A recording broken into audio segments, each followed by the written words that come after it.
The Foul Blightspawn is generally considered as one of the strongest Death Guard units, so today I'm going to tell you how to use it most effectively and the best strategies and tactics for it, but first let's look into why you should be using the Foul Blightspawn in your list.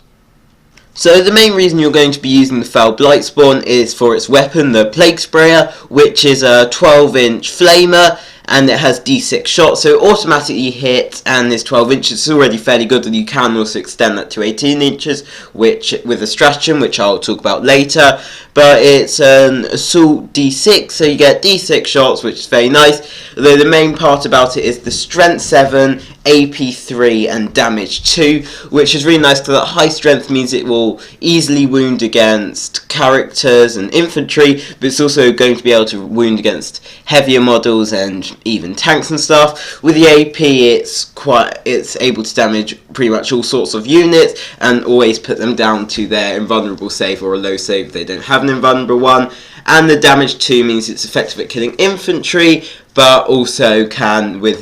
you roll a good amount of shots, do good damage against tanks.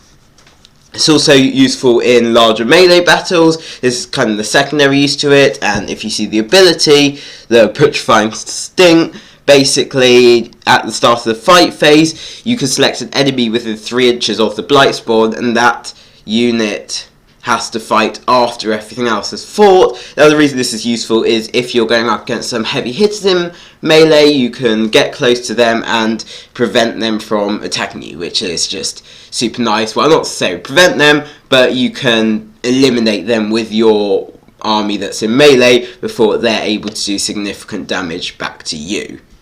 Now the only real negative about the Foul Blightspawn is it is quite easy to kill, as it doesn't really have an invulnerable save, and even though it's a character, it's just not quite as resilient as other Death Guard characters and units. Although given it is only 75 points, you can even put multiple of them in your list, so it's not really too much of a negative, and that's why lots of people use it, particularly with the really low points cost.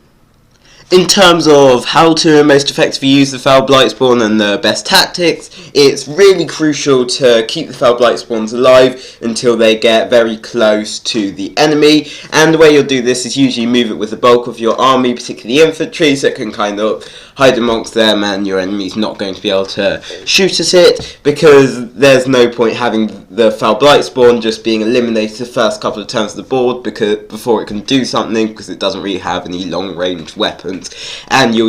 lose the whole good part about Blightspawn. Now I also mentioned obviously the putrefying stink ability earlier, but basically when you are in melee, you want to be using that. Get your Foul Blightspawn up with the rest of your army, the rest of your melee army, and be using this so that you can stop their heavy hitters from fighting in melee until the very end, which is quite nice. And in terms of stratagems that you can use for the Foul Blightspawn, one I really like to use is the Overwhelmed Generosity stratagem. And what this does is it adds 60 inches to the range characteristics of plague weapons. So your 12-inch Plague Sprayer becomes an 18-inch Plague Sprayer, which is really nice because it means that basically if you're not in range of 12 inches, you can get the 18 inches, which, particularly if you don't want to go too close and they're very powerful in melee, you can kind of keep it at a further distance or like on an objective or something. So it's just nice having that extra 6 inches of range.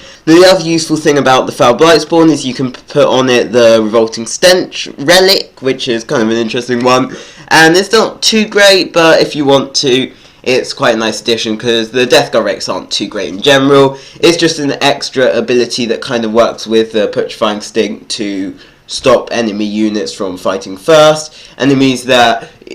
even when they charge you, you can still fight first, so it's overall really nice, and particularly helps it when you're with like bunches of apostles and stuff. So yeah, that's about it for the video. I hope you did find this useful, and subscribe because I will be somewhat regularly posting content to do with Death Guard